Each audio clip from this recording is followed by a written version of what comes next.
Gon was destined to fall into darkness. It was by all means inevitable. And after understanding his dejected character psychology, Gon perfectly depicts the tragic hero archetype.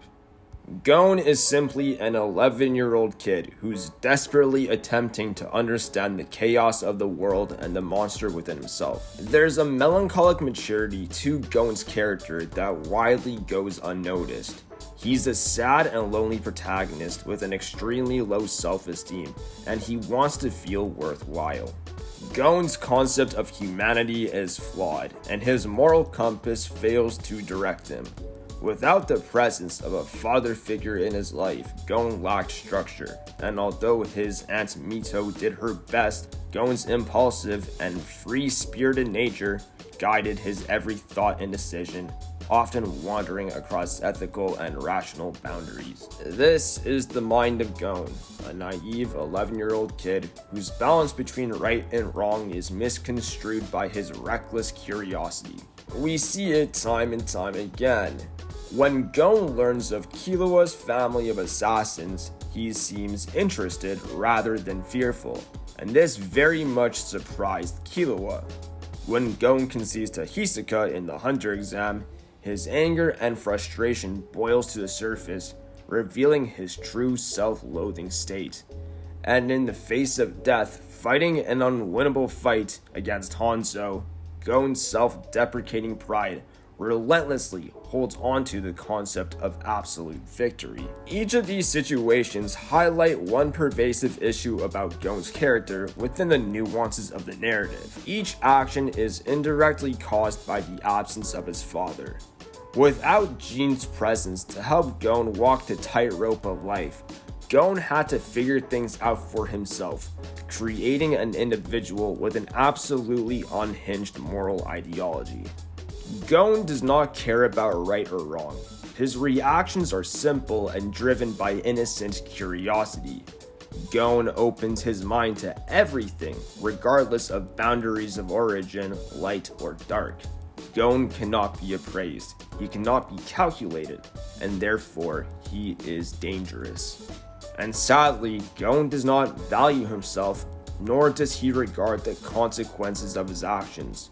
To reach his goal, he will sacrifice himself and hurt his friends in the process. In the Greed Island arc, we clearly see the extents of Gon's psychotic nature.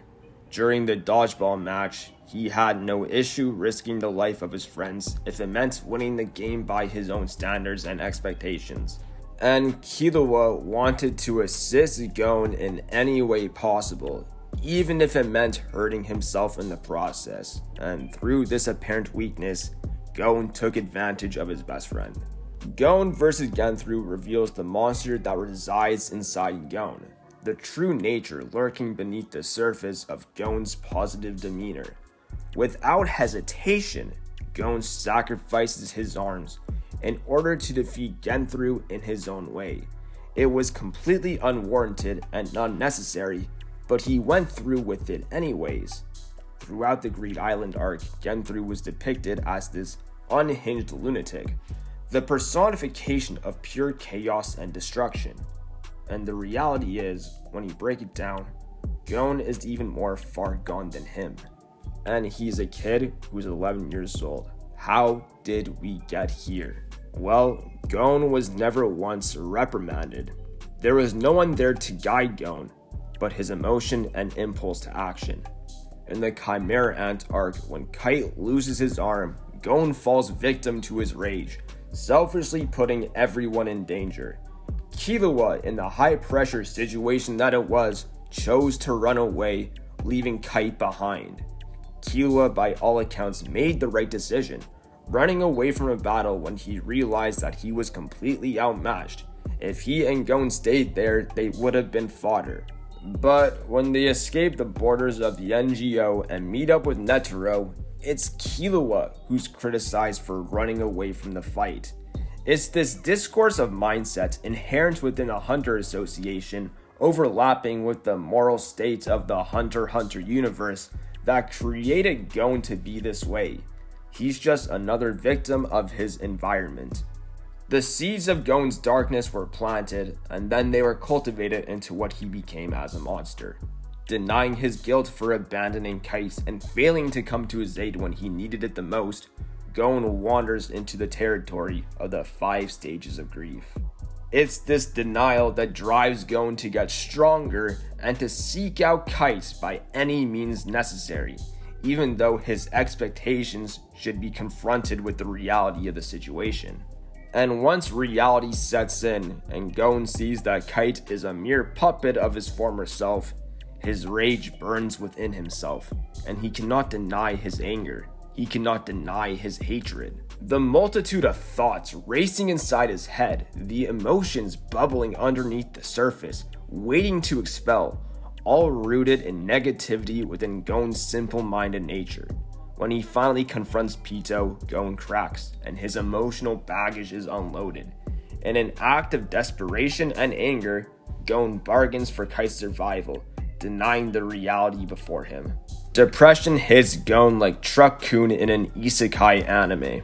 Gon, who is absorbed in his self-deprivating pity, gives in to his inner monster. The negative impulses he locked inside explode forth, guided by a single-minded thought to kill Pitou and restore some act of justice to Kite's untimely demise. The absolute tragedy of this situation is that it was all in vain.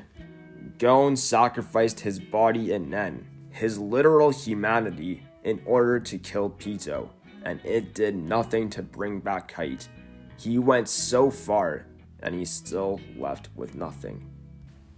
What I like about Gon is that he's the complete opposite of the typical shonen protagonist.